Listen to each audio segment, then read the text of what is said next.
ఎం న్యూస్కు స్వాగతం. నా పేరు కిషోర్.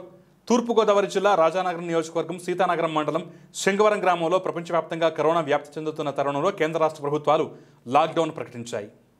దాంతో ఉపాధి అవకాశాలు కోల్పోయిన శంగవరం బీసీ, ఎస్సీ, ఎస్టీ మైనారిటీలు 600 కుటుంబాలకు సంగన చిన్న పోషయ్య 70,000 రూపాయల వ్యయంతో బియ్యం, బంగాళదుంపలు, ఉల్లిపాయలు, పచ్చిమిర్చి, దొండకాయలు, నిత్యావసర సరుకులను శంగవరం గ్రామ ప్రజలకు అందించారు. ఈ సందర్భంగా సంగన చిన్న పోషయ్య మాట్లాడుతూ కరోనా వైరస్ను తరిమికొట్టడానికి ప్రాణాలు సైతం లెక్క చేయకుండా అహర్నిశలు కష్టపడుతున్న పోలీసు వారికి, వైద్య సిబ్బందికి, పారిశుద్ధ్య కార్మికులకు ఆంధ్ర ప్రజలు రుణపడి ఉంటారని ఆయన తెలియజేశారు. ఈ కార్యక్రమంలో ముఖ్య అతిథిగా పెందుర్తి అచ్యుతరామారావు పాల్గొన్నారు. ఎస్టీ, బీసీ మైనారిటీస్ ఉన్న కాలనీలో సంగన చిన్నపోచయ్య గారు, పెందుర్తి అచ్యుత రామారావు గారు ఆధ్వర్యంలో సంగన చిన్నపోచయ్య గారు ఈ కార్యక్రమాన్ని ఏర్పాటు చేశారు.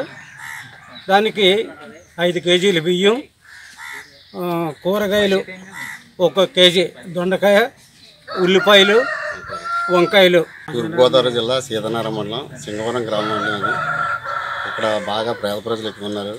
ఈ కరోనా బాధితుల కింద ఇక్కడ పనులు లేక అల్లల్లాడిపోతున్నారు. మా బాసు అచ్చయ్య గారి పెందుర్తి అచ్యుత రామారావు గారి ఆధ్వర్యంలో నా పేరు సంగన చిన్నపోషయ్య. ఈ యొక్క కార్యక్రమాన్ని 600 కార్డులకి ఇస్తున్నామండి. బియ్యం, ఉల్లిపాయలు 5 కేజీలు బియ్యం, ఉల్లిపాయలు కేజీ, బంగాళదుంపలు కేజీ, వంకాయలు కేజీ, దొండకాయలు కేజీ, పచ్చిమిరకాయలు కేజీ చొప్పున 600 కుటుంబాలకి ఇస్తున్నామండి. ఈ కరోనా మహమ్మారి తరిమి కొట్టాలని ప్రజలందరికీ విజ్ఞప్తి చేసుకుంటూ ఈ అవకాశం ఇచ్చిన మీ పేరండి? నా పేరు సంగన చిన్నపోషయ్య. మరిన్ని తాజా వార్తా విశేషాల కోసం వెంటనే సబ్స్క్రైబ్ చేయండి, మీ మిత్రులకు షేర్ చేయండి.